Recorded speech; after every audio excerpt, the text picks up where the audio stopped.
साथ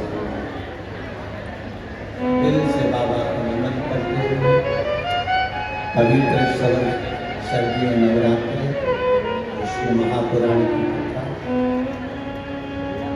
दिल से जहाँ जगह मिले वहाँ बैठ कर हम कहेंगे, कार्यकर्ताओं से भी निवेदन है, जहाँ जगह मिले वहाँ बैठ कर बाबा से प्रार्थना।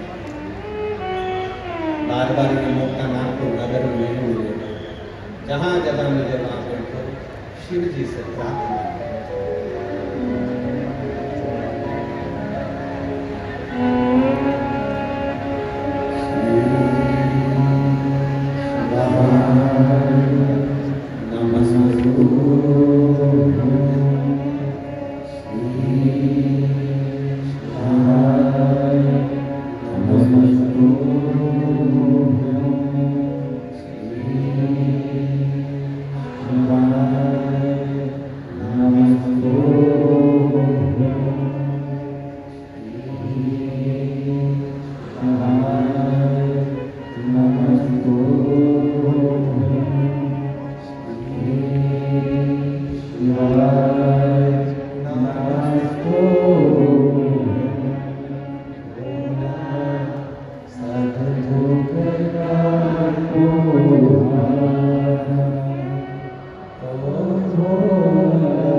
भगवान नारायण पाताल में जाकर वापिस आ गए। ब्रह्मा जी गाय और केतकी के फूल को लेकर आए। ये वही बच्चा है जो 3 बच्चों के बाद में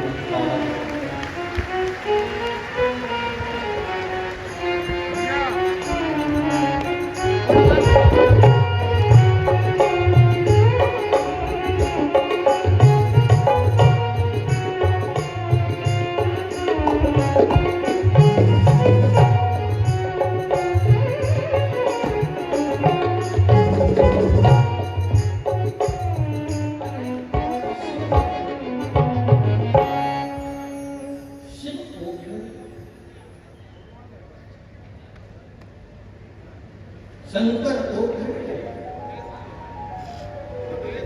कहा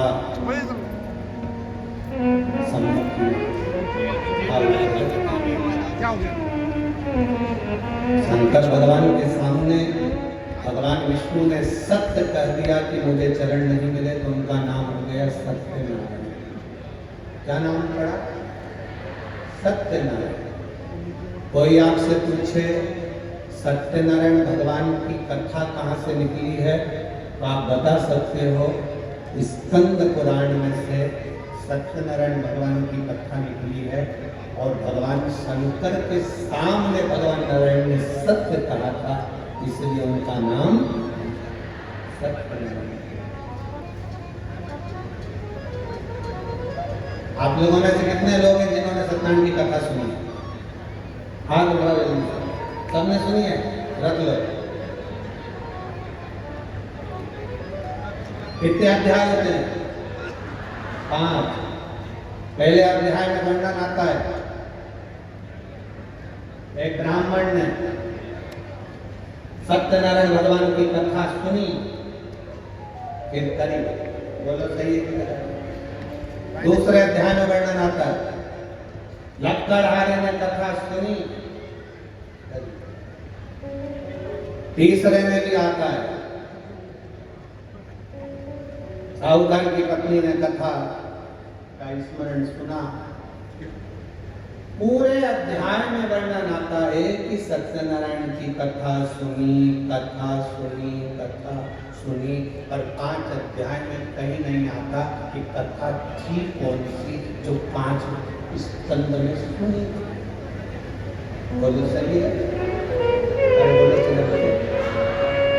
उसमें लिखा है कि ये वाली कथा सुनी थी, उसमें लिखा सत्यनारायण जी की कथा सुनी, फिर उन्होंने करी, पर थी कौन सी कथा?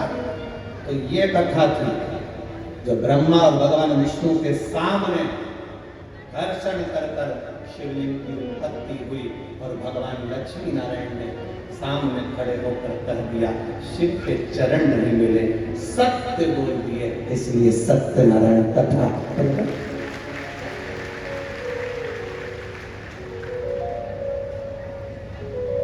ब्रह्मा जी से पूछा, आपको भगवान का सिद्ध मिला? हाँ।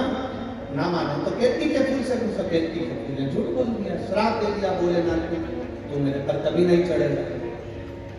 गाय से पूछा, गाय ने झूठ बोल दिया, तेरा मुख अपवित्र होगा, तू झूठ बोली इसलिए झूठन खाई।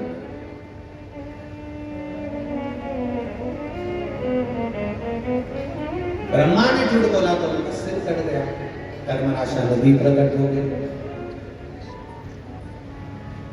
शीश कटा हुआ बड़ का पेड़ बन गया। कौन बड़ के पेड़ की पूजन करे? क्योंकि ब्रह्मा ने झूठ बोला था। तब भगवान नारायण ने कहा कि इस बड़ के पेड़ की कोई पूजन नहीं करेगा, लोग इससे नफरत करेंगे, आप कृपा कर दो। तब भगवान शंकर बड़ के पेड़ के नीचे एक लिंग की आकृति में विराजमान हो गए। शिव जी का नाम बटकेश्वर महादेव पड़ गया। शिव का नाम बटकेश्वर महादेव।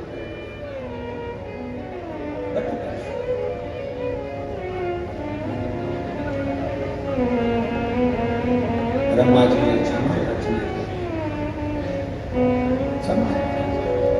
तब सृष्टि के निर्माण के लिए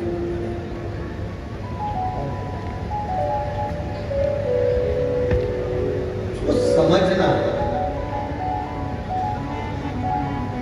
आपकी और हमारी पूरी जिंदगी निकल जाएगी तो नहीं समझ पाएंगे कि शंकर है क्या, शिव है।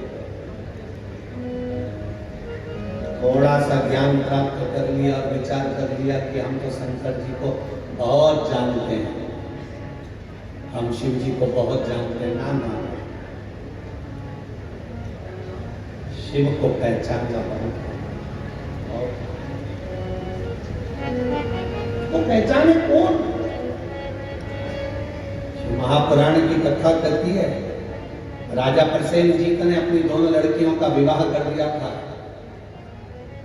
मेनका का विवाह शस्त्रार्जुन के साथ कर दिया था, रेणुका का विवाह जमदग्नि के साथ।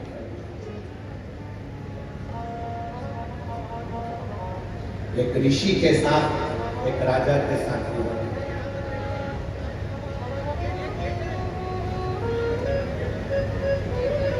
मां रेणुका कच्चे घड़े में जल भरकर लाती थी, शिव जी को चढ़ाती थी, पति को ला करती थी।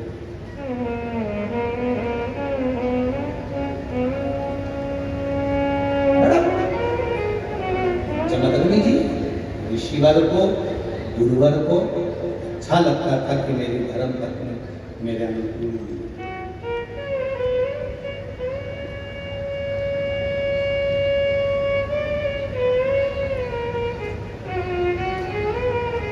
घर को अच्छा बनाने के लिए दो की जरूरत है, घर अच्छा बन जाए। घर को अच्छा बनाने के लिए केवल दो की जरूरत पड़ती है, एक मिस्त्री, दूसरी स्त्री।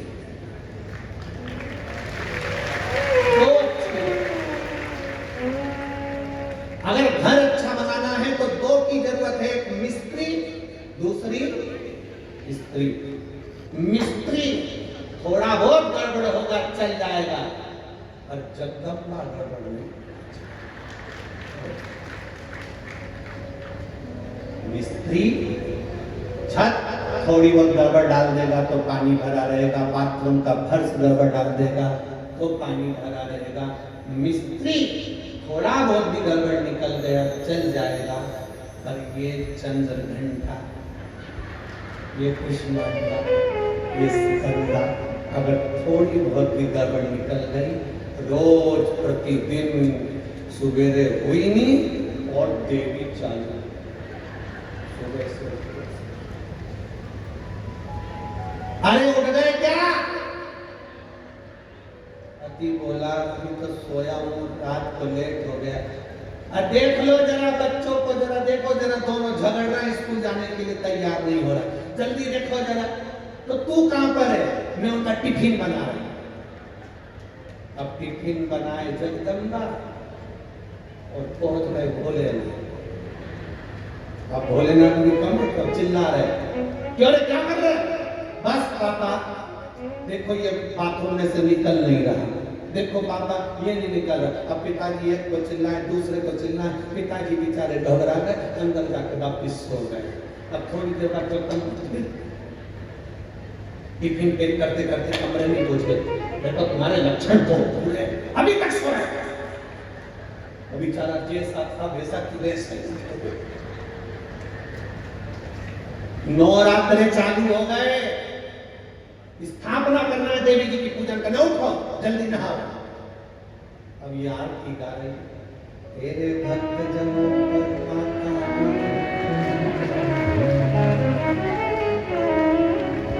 पति इसके पास में बैठ के इसका मुंह देख रहा, हे जगदम्बा तुझसे ज्यादा ये बड़ी है।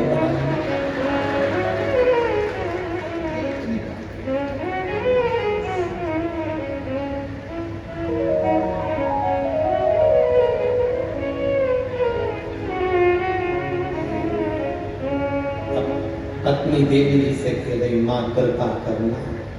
पति थोड़ा तिरछा होकर बोला, तू कृपा कर।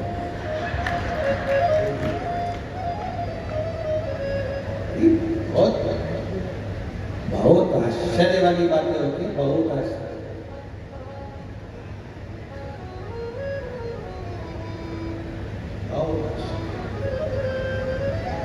चले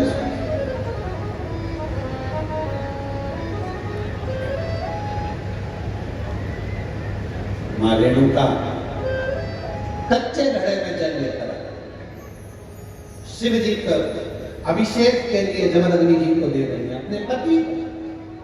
अच्छा स्त्री और अच्छी स्त्री घर को स्वर्ग बना देती है, श्रेष्ठ बना देती है। और अगर मिस्त्री थोड़ा बहुत गड़बड़ निकल जाए चल जाएगा, पर अगर स्त्री ठीक नहीं निकली तो घर में रहने वालों को स्वर्गवासी बना, स्वर्ग तो जाने।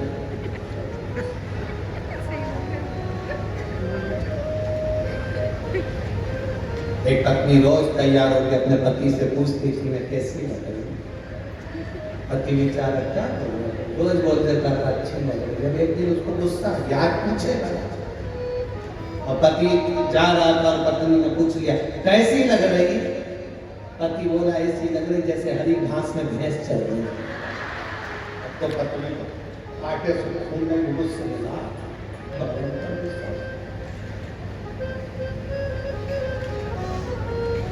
अब सोचे तो सोचे,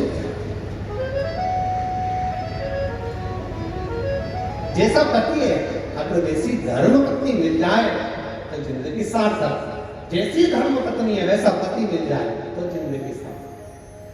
अगर दोनों में कोई विपरीत मिल गया, रोज प्रतिदिन रोज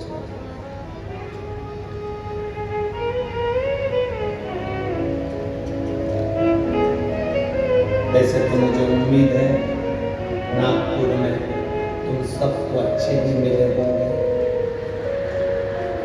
और जितने मेरे जीजा हूँ बैठे हैं उनको मेरी जीजिया बहुत अच्छी मिली होंगी। इतना तो मैं डर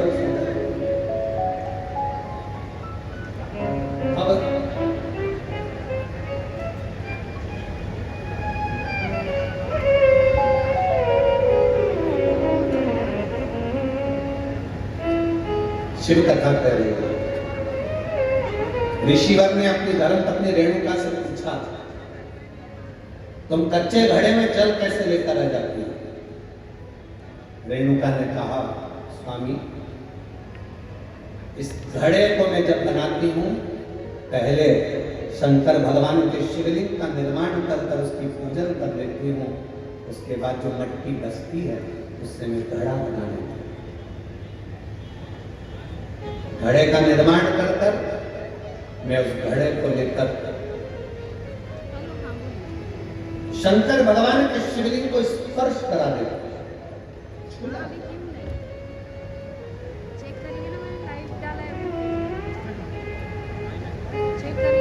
केवल शिवलिंग को छुआ देना।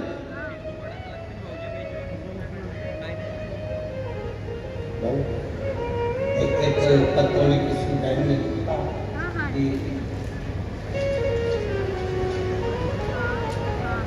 मेरा नाम पूर्वा पीयूष हिंगे है, मैं जूना सकरजरा सोलंकी वाड़ी में रहती हूँ। सही बोला? हाँ, ठीक है। मेरी लड़की कहीं बैठी हो, दुर्गा पीयूष सिंगे 4 साल की, कहीं बैठी है, बेटी आई साथ में लिया उसको। मेरी बेटी दुर्गा पीयूष सिंगे 4 साल की, पेट में इसको दर्द रहता था, बहुत सारे डॉक्टरों को दिखाया, किसी को समझ में नहीं आया, दवाइयां लेते रहे। 10/7/2022 को रात में बहुत तेज पेट में दर्द हुआ तो इसको डॉक्टर के पास लेकर हॉस्पिटल गए। जिन डॉक्टर का इलाज करवाते थे वहीं पर लेकर गए, MRI करी तो मालूम पड़ा कि इसके पेट में 2 गांठ हैं, 2 गठाने पेट में थी, एक 5/8 की, एक 8/5 की। डॉक्टर ने कहा इसका ऑपरेशन करना पड़ेगा। ऑपरेशन के लिए इतनी छोटी सी बेटी के पेट में गांठ हो, कैसे ऑपरेशन करें? फिर भी डॉक्टर ने कहा इसकी गठाने बड़ी है, इसको निकालना ही पड़ेगा। उसको जांच, गांठ निकल गई। जांच में मालूम पड़ा कि इसको 3rd स्टेज का कैंसर हो गया। अब क्या करें गुरुदेव, इतनी बड़ी बीमारी आ जाने पर टेंशन हो गया परिवार में। डॉक्टर कहते हैं कि इसको जो बीमारी हुई है इसके अनुसार इसको ये गठाने बनती रहेगी, बार बार गठाने बनेगी और बार बार इसको तकलीफ होगी, क्योंकि ये छोटी है, इसकी उम्र का विकास होगा तो इसको तकलीफ आती है। 21 दिन तक हॉस्पिटल में रखा, सारी रिपोर्टें चलती रही पर इसका कैंसर वैसा के वैसा। गुरुदेव अब करें तो करें। तब मेरी मम्मी ने कहा कि तू पशुपति व्रत करना प्रारंभ कर, उस बच्ची को पानी पिलाना चालू कर शिव जी पे चढ़ा। एक बेलपत्र शिव जी पे चढ़ी हुई इसको खिलाना चालू कर। मैंने बेलपत्र देना चालू करा। डॉक्टर के हिसाब से इसके कीमो होना थे और इसकी जो बीमारी थी उसके अनुसार इसका कैंसर कभी समाप्त नहीं होना था। नागपुर के सारे डॉक्टरों ने कह दिया था कि इसका कभी समाप्त नहीं होगा। पर बाबा का मैं क्या गुणगान करूं गुरुदेव। डॉक्टर ने कहा था इसके कीमो पर कीमो होंगे, पर मेरी बेटी को 5 कीमो हुए, बेटी मेरी कांपने लगी। तब हमने डॉक्टर का बंद कर शिव जी पे चढ़ा हुआ जल देना प्रारंभ करा, बेलपत्र खिलाना प्रारंभ करी। जैसे डॉक्टर ने तीसरी PTC जांच प्रारंभ करी, पी की जांच प्रारंभ करी, जांच करते से डॉक्टर ने कह दिया अब ना जाने इसके शरीर में क्या हो गया, कि इसको कैंसर नहीं होगा और इसका कैंसर पूरी तरह से समाप्त हो जाएगा।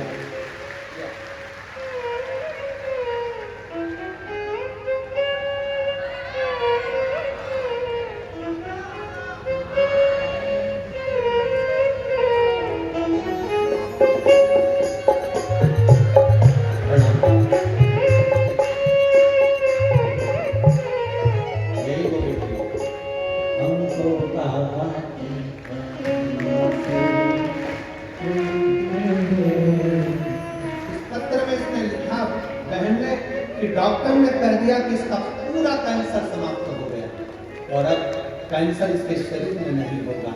ये शिव तथ्य है, ये शिव तथ्य है।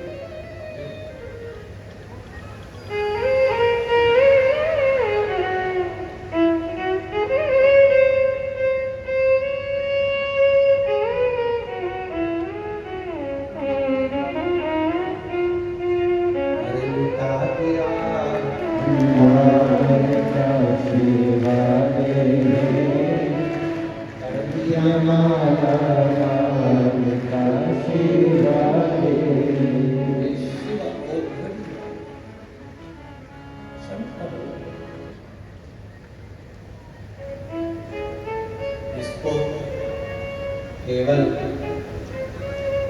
पत्थर का माना तो पत्थर का पत्थर का माना तो पत्थर करेगा।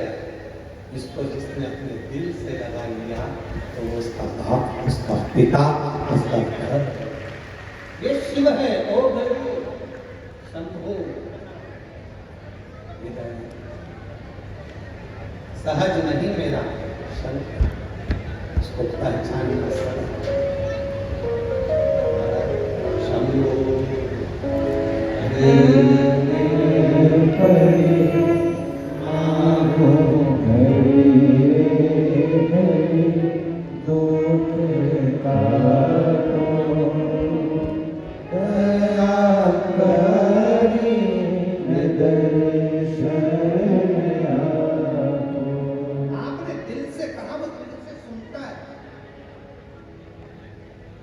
दिल से बोलो, उसको दिल से सुनो। रेणुका, तुम क्या करती हो जो तुम्हारे कच्चे घड़े में पानी आ जाता? तुम करती क्या हो? अकाल मृत्यु हो मरे जो काम करे चंडाल का, काल उसका क्या बिगाड़े जो भक्त हो महा। जो शिव की आराधना करने वाला होता है उसका काल भी सम्मुख नहीं आता।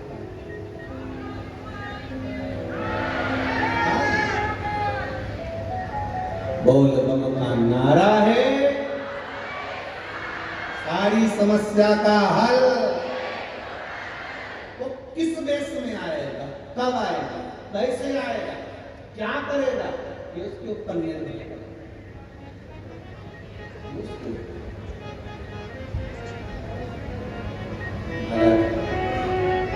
रेणुका ने कहा मैं मट्टी का घड़ा बनाकर शिव जी को छुआ कर अपने पास।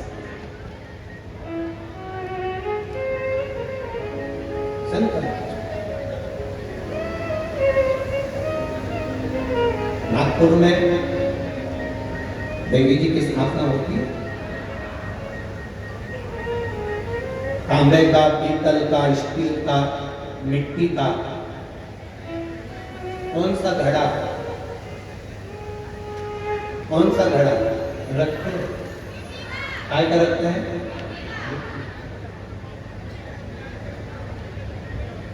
काय का घड़ा रखते हैं?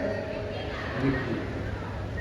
कभी कोई तुमसे पूछे कि पूजन में मिट्टी का पात्र, मिट्टी का घड़ा, मिट्टी का हंडा, मिट्टी की मटकी क्यों रखी जाती है? यदि कोई तुमसे पूछे तो तुम्हें उत्तर देना है ये मिट्टी का हंडा, मिट्टी का मटका, मिट्टी की मटकी कलश में रेणुका माता के नाम से रखी जाती है जो अखंड सौभाग्य का प्रतीक।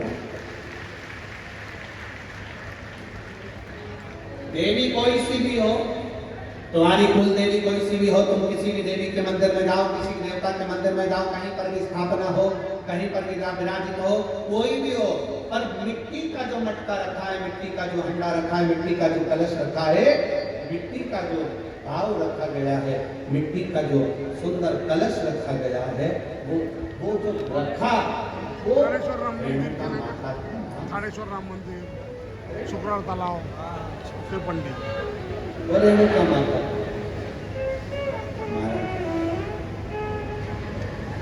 रेणुका, तुम करती क्या हो कि तुम इस कच्चे घड़े में जल लेकर जाती हो?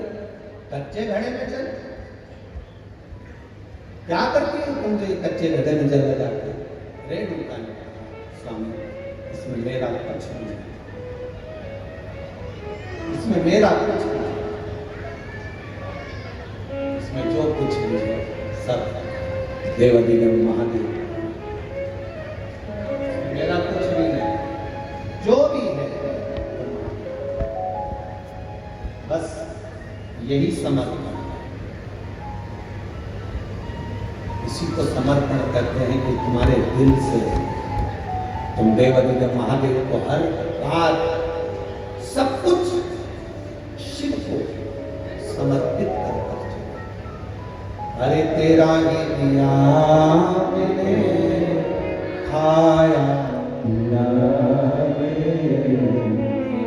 शुक्रिया है, तेरा शुक्रिया है, मुझे भोले बाबा ने बहुत दे दिया है, तेरा शुक्रिया है, तेरा शुक्रिया है, ये जायदाद दी है, औलाद दी है, ये जायदाद दी है, औलाद दी है, मुसीबत में हर वक्त इमदाद दी है, मुसीबत में हर वक्त इमदाद दी है, तेरा ही दिया मैंने खाया पिया है, तेरा शुक्रिया है, तेरा शुक्रिया है, मुझे भोले बाबा ने बहुत दे दिया है, तेरा शुक्रिया है, तेरा शुक्रिया है। जो दिया वो कम ना दिया, जो कृपा करी उसने कम ना करी, जो करुणा करी उसने कम ना करी। रेणुका, अब तो जमदग्नि जी की भक्त शिव के प्रति हो जाती शंकर की। आज रेणुका जल लाने में थोड़ी सी देरी है,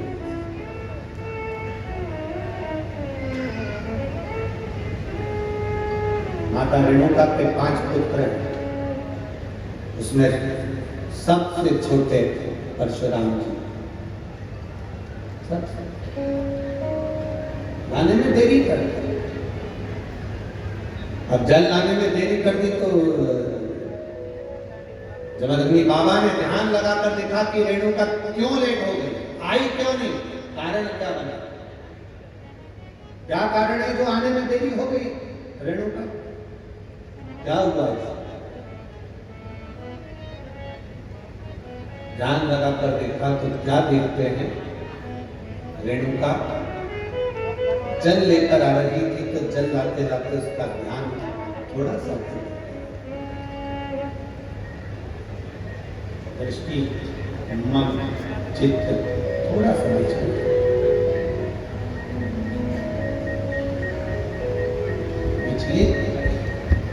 किसी गलत जगह पर नहीं,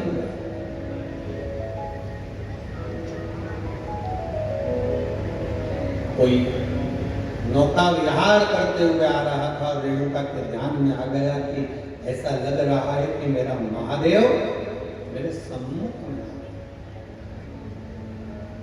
ध्यान तो विचलित हुआ, दृष्टि तो विचलित हुई, ध्यान तो गया। अब ध्यान विचलित हो गया, दृष्टि विचलित हो गई, क्रोध आ गया। अपने चारों पुत्रों को बुलाया, परशुराम जी आए नहीं थे उस समय, कहीं गए हुए। चारों पुत्रों को बुलाकर कहा तुम्हारी माता का सिर काट दो।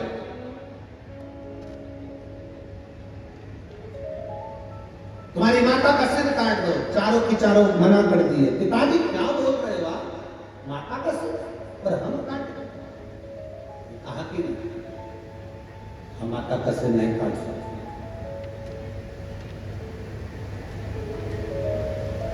हमारी माता का सिर नहीं काट सकते पिताजी। पिता को क्रोध आ गया, श्राप वश कर दिया। चारों के चारों मूर्छा पाए, नीचे गिर जाए भूमि पर, पछाड़ खाकर जमीन पर गिर गए। तुम्हारा शरीर किसी काम का नहीं अगर तुमने पिता का कहना नहीं माना। और शरीर किस काम का? अटक गया। चारों पुत्र मूर्छा खाकर गिर गए। थोड़ी देर में परशुराम भगवान आ गए। परशुराम जी आए, आते से उन्होंने देखा कि मेरे चारों भाई पड़े हैं। पूछ लिया पिताजी से, पिताजी ये चारों को क्या हो गया? तुम्हारे पिता तुरंत कहा तुम्हारे भाइयों ने मेरा कहना नहीं माना, इसलिए उनको मैंने शापवश यहाँ पटक दिया। उनका शरीर बेकार हो गया, उनका शरीर काम का मूर्छा में चले गए, उनको शुद्धता नहीं।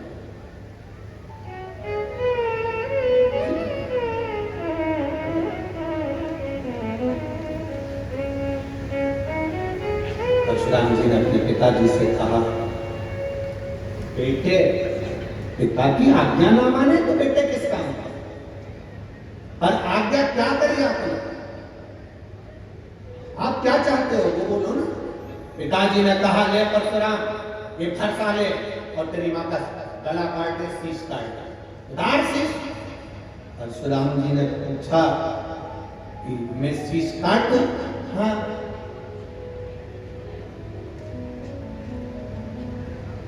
हाथ में फरसा लिया परशुराम ने। और एक बार में अपने पिताजी से ये नहीं पूछा कि तुम क्यों कर रहे हो इस मां को मारने के। एक बार भी नहीं पूछा। पिता की आज्ञा स्वीकार कर, पिता की आज्ञा है स्वीकार। जरा विचार करिएगा, अपनी चित्त वृत्ति में लेकर आइएगा इस बात को। एक पिता आज के बेटे से कहता है कि मुझे एक गिलास पानी ला कर दे दो, और बेटा अपनी माता से कह देता है मम्मी पापा को पानी दे।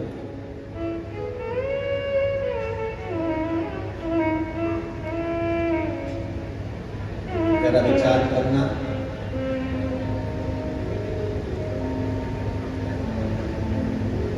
ये दुनिया की रीत, ये दुनिया का क्रम।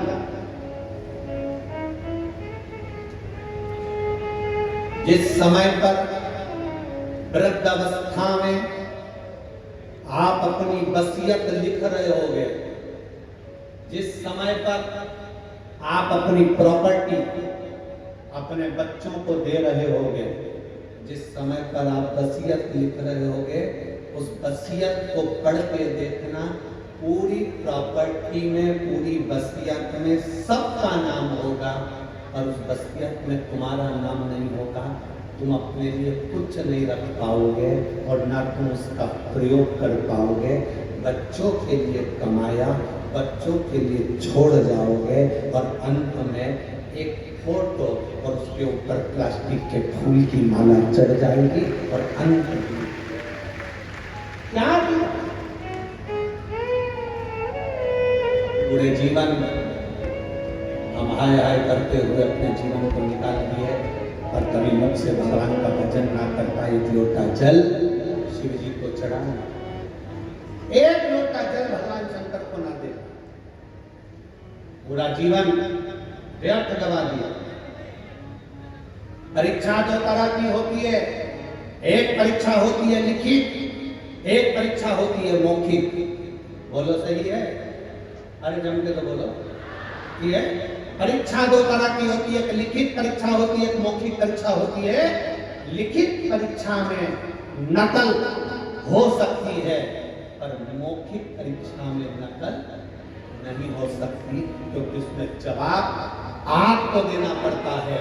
उसी तरह प्रथमी पर जब तक हो, यहाँ लिखित परीक्षा चलती है, पर परमात्मा के दरवाजे पर जब जाओगे, यम के द्वार पर जब खड़े होगे, तब मौखिक परीक्षा होगी। तूने कथा सुनी, जल चढ़ाया, भूखे को भोजन कराया, प्यासे को पानी पिलाया, कभी किसी दीन के दया भाव रखा, कभी तेरे हृदय में किसी दुखी को देखकर दुख दर्द उत्पन्न हुआ, किसी सुखी को देखकर तेरे चेहरे पर प्रसन्नता आई।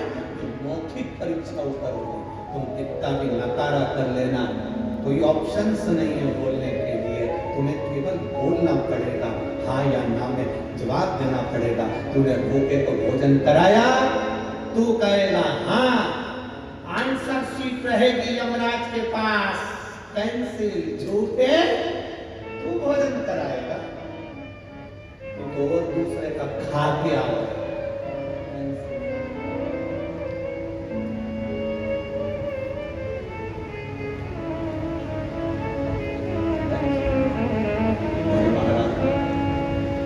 शिव कथा कर अरे मत बुरे कर्म कर करना पछताएगा, भगवान की आंखों से तू बच नहीं पाएगा, बच नहीं पाएगा। अरे ओ अज्ञानी मत करना, तेरे कर्म का फल भी तू ही पाएगा, जैसा किया तूने तेरा ही आएगा। मत बुरे कर्म कर बंदे, करना पछताएगा, भगवान की आंखों से तू बच नहीं पाएगा, बच नहीं पाएगा। अरे ओ ज्ञानी मत करना, तेरे कर्म का फल तुझे खाना, कोई दूसरा नहीं पाएगा। अपने कर्म का भोग अपने को, कोई दूसरा नहीं भोगेगा।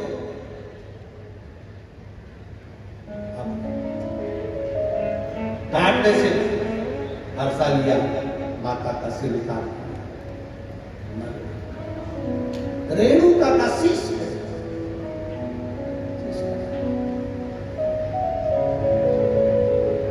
जमदग्नि जी प्रसन्न हो, पुत्र बड़ा प्रसन्न हूं मैं, वर मांग, तुझे क्या चाहिए? 2 वर दे दो। मांग, एक वर तो ये कि मेरे भाइयों को वापिस मूर्छा से उठा दो, तथा दूसरा वर मांग ले, मेरी मां को वापिस जिंदा कर दो, वापिस मेरी माता को जिंदा कर दो। जमदग्नि जी ने कहा ये कभी नहीं हो सकता, ये विधि का लेख मैं नहीं डाल सकता, जो मर गया उसको जिंदा करना ये मेरे बस की बात नहीं। जमदग्नि जी ने कहा मेरे बस की बात नहीं। वृक्ष से पत्ता टूट गया, उस पत्ते को पेड़ में वापिस जोड़ना ये मेरे बस की बात नहीं है, मैं नहीं जोड़ सकता, मैं इसको जिंदा नहीं कर सकता। परशुराम भगवान की आंख में जल भर गए, मेरी मां रेणु का जीवित कैसे होगी, कैसे? पिता जमदग्नि जी ने कहा सुनो परशुराम, तुम्हारी मां शंकर की भगत है, शिव की उपासना इसने करी है, विधि लिखना ये देवताओं का काम है, भाग्य लिखना ये देवताओं का काम है, और भाग्य को बदल देना ये महादेव का काम है। भाग्य को अगर कोई बदल सकता है तो वो केवल वो है देव अधिदेव महा, दूसरा कोई नहीं। ललाट को बदलेगा कौन? केवल शिव। एक पत्राया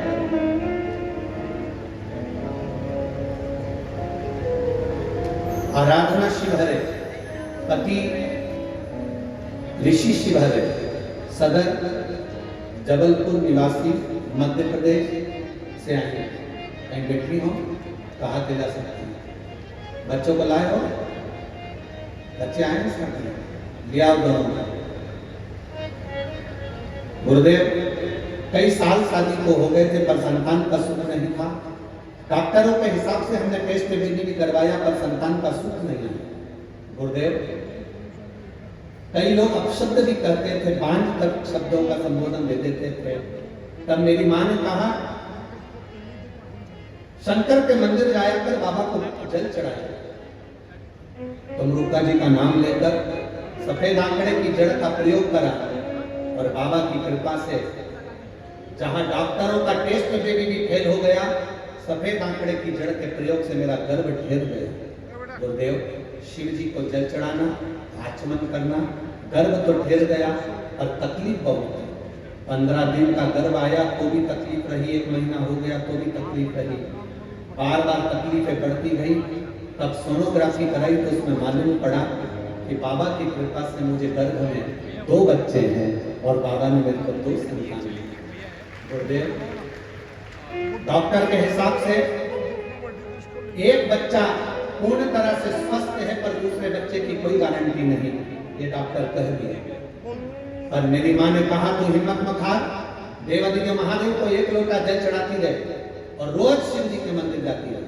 मैं गर्व से, डॉक्टर ने कहा तुम्हारा एक बच्चा ठीक नहीं है, एक बच्चा ठीक है, और शिव जी को जल चढ़ाते चढ़ाते रोज आचमन करती। बाबा का मैं क्या गुणगान करूं गुरुदेव। 9 महीने तक मैंने बाबा को जल चढ़ाया। आखिरी समय में जब हॉस्पिटल गई तब शिव जी की एक बेलपत्र साथ में लेके गई कि मेरे दोनों बच्चे अच्छे हों, और बाबा की कृपा से मुझे 2 बच्चे हुए, एक बेटा एक बेटी, और दोनों तरह से दोनों स्वस्थ हैं। मैं दोनों को यहाँ पर लेकर कथा में प्रणाम करने के लिए आया। ये शिव तत्व ओघड़ी शंभु शंकर।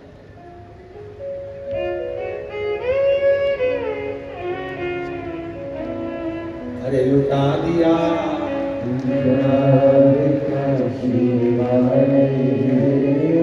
कर दिया मारा आपकी शिव भक्ति, शंकर का गुणगान, शंकर की उदारता, जब आप भजन करते हो तो उसकी उदारता, उसकी कृपा, उसकी दया हम पर बरसती है। ये नित्य का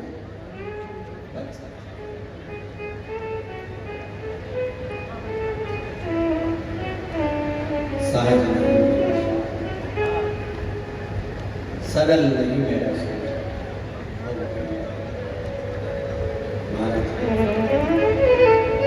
शिव कथा कर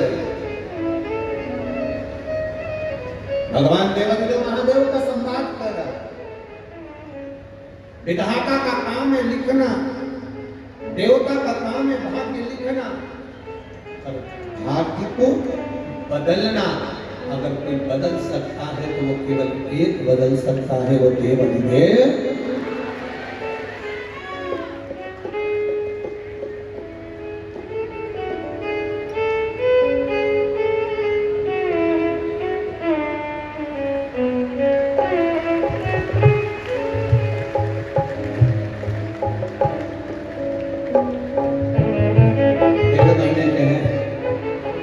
जोरदार ताली बजाकर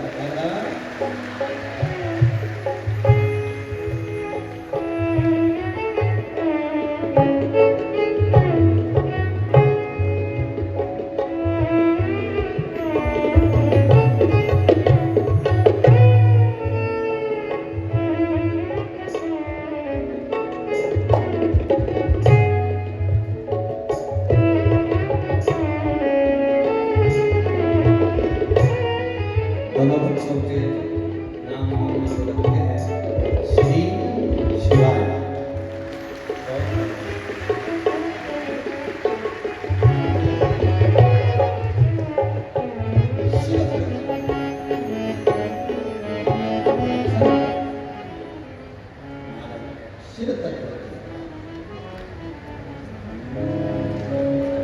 तेरे डमरू की धुन सुन के मैं काशी नगरी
प्रार्थना करेंगे सभी भाव के साथ में बाबा से अपने मन की बात हृदय से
परशुराम भगवान को जमदग्नि जी ने कहा जो कोई नहीं कर सकता वो देव अधिदेव देव कर सकते हैं।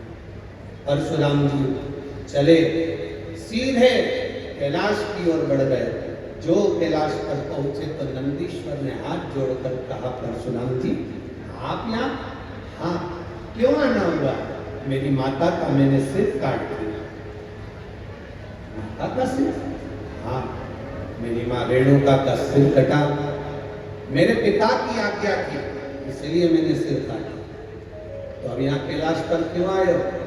परशुराम जी ने कहा मेरे पिताजी ने कहा है कि मेरी माँ शिव की आराधना करती है, कोई नहीं कर सकता उसको जीवित, करेंगे तो देव अधिदेव महा, उनका एक नाम है महामृत्युंजय, जो मृत्यु पर भी विजय प्राप्त कर लेते हैं, वो देव अधिदेव। बोल बम का नारा है, बाबा एक। नंदीश्वर हाथ जोड़कर बोले परशुराम भगवान से, प्रभु बाबा तो अभी समाधि में लीन, तब साधना में लगे हुए हैं, उनकी समाधि इतनी जल्दी टूटने वाली नहीं है, समाधि नहीं टूटेगी, तो क्या करा जाए। कल कथा में कहा था, आज की जो रेणुका माता की जो कथा है, सालों निकल जाए 25-25, 30-30 साल, तो भी गोदी में लाभ देने की सामर्थ्यता रखती है माँ रेणुका। सहज नहीं है शिव की। ये जो शिव पार्वती कथा नागपुर में जो चल रही है, ये कोई साधारण नहीं है, इसको धारण करने वाला जान सकता है कि इसका फल है।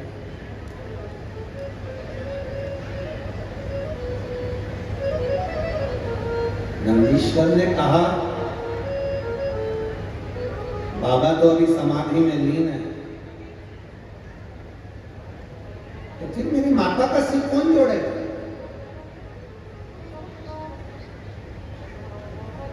पिता ने कह दिया, कट गया, मर चुकी है, उसको जिंदा नहीं कर सकता, अब कौन करेगा? और भगवान देवकी महादेव को समाधि में दी। नंदीश्वर ने हाथ जोड़कर परशुराम भगवान से कहा, आप एक काम करिए, शंकर जी के जो परम भक्त हैं तुम रुका जी, उनके पास शिव जी के परम भक्त तुम रुका। हाँ, कहाँ मिलेंगे? शंकर का भक्त कहाँ मिलता?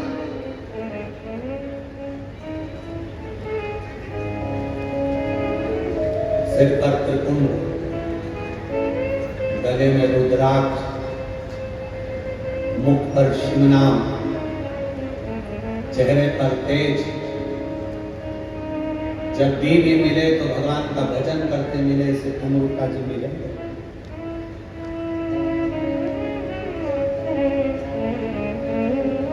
किसी ने पूछा, गुरुजी सिर पर तिलक लगाना जरूरी होता है क्या?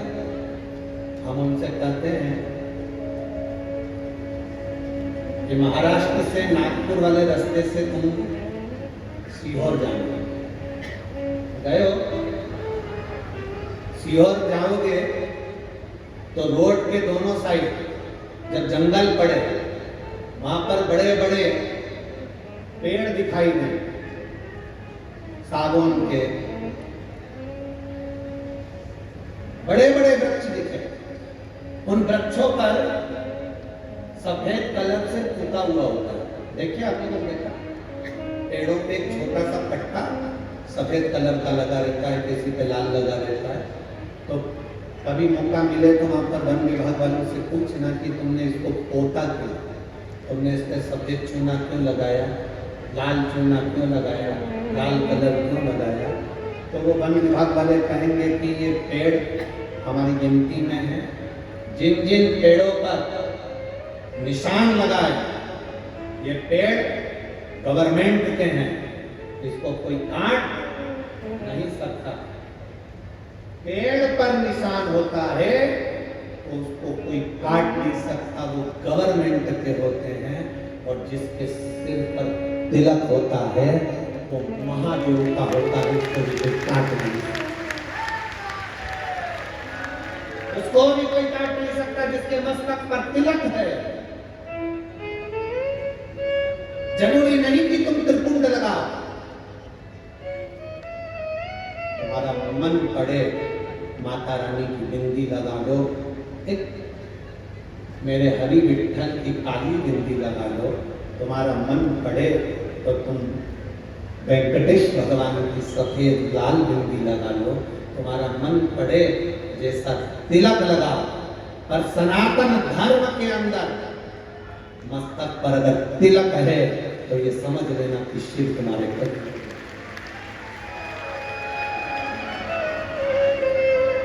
हमारे करीब में शंकर है, ये समझे, ये जाने।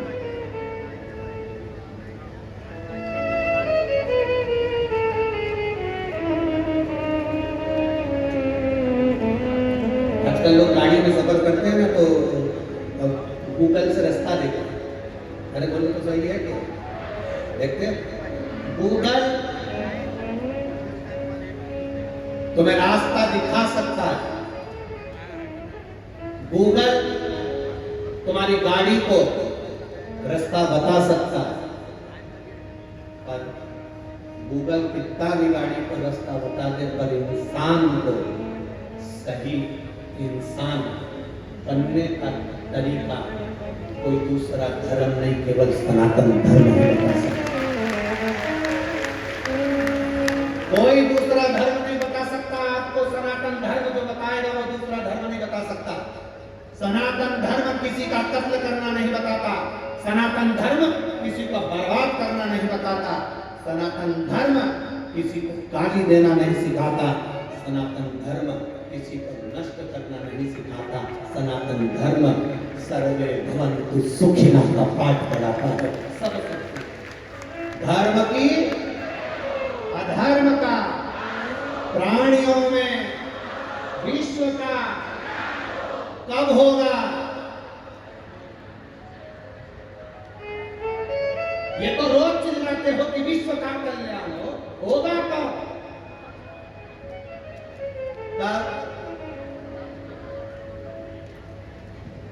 अरे कल्याण जब होगा जब तुम प्रतिदिन शंकर भगवान के मंदिर एक लोटा जल चढ़ाने जाते रहोगे तो लोगों की आंखों में झपकता है।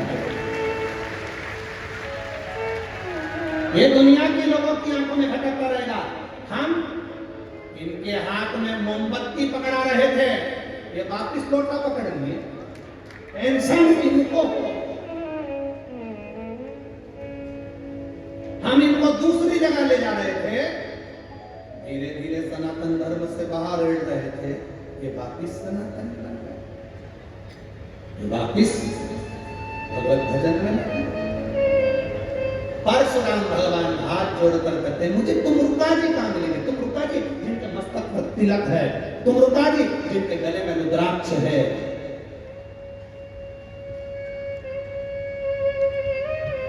कहां मिलेंगे? कहा सामने मृत्युलोक में कहीं वो शिवलिंग का निर्माण कर पूजन कर रहे होंगे। तुमरुका जी को जाकर देखा, जो प्रणाम करा तुमरुका जी को, तुमरुका जी ने मुस्कुरा कर पूछा। तुमरुका जी, शंकर का जो भक्त होता है बड़ा मुस्कुरा कर आनंद के साथ होता है। शिव का भक्त कभी रोकर नहीं रहता, शंकर का भक्त कभी दुखी नहीं रहता। शंकर का भक्त अलमस्त मिलेगा, जब भी मिलेगा तुम्हें पूरे 32 की 32 दांत निकालते ही मिले, पक्का। शिव ओके,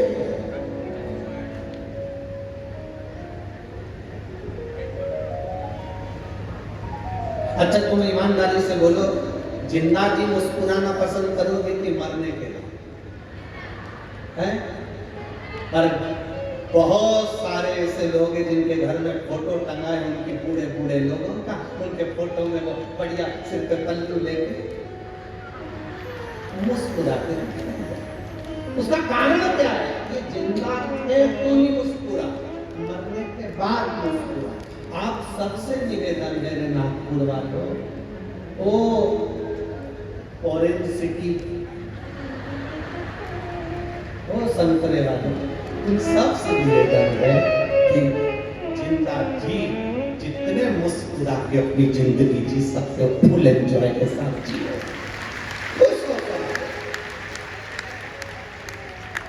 जीते जी खीर खाओ, हलवा खाओ, तुम्हारी मर्जी पड़े, पूरे पकवान खाओ, पर दूसरे के प्राण मत खाओ। जीते जी तुम्हारा मन पड़े उतने आनंद में खीर पूरी भजिया पकौड़ा सब खाओ। मरने के बाद तुम्हें ये डायरेक्ट नहीं मिलेगा, कंडा जलाएंगे, उसके ऊपर ऐसे थोड़ा सा खीर पूरी छोड़ेंगे और तुम्हारा फोटो तुम ऐसे मुस्कुरा रही होगी और पूरी ऐसी तुम्हारे मुंह की चिपकी होगी और धुआं तुम्हारे पास लग रहा होगा। धीरे धीरे छोटे छोटे बच्चे आके पूछेंगे मम्मी क्या कर रही हो? मम्मी कहेगी दादी को खीर पूरी खिला। मम्मी दादी तो कहाँ है? ये कभी बताऊं तेरे को इसका मल के फोटो में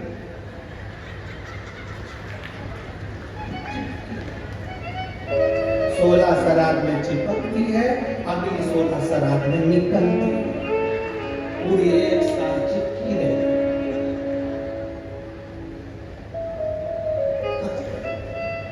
इसलिए अरे मान मेरा कहना नहीं तो और माटी का खिलौना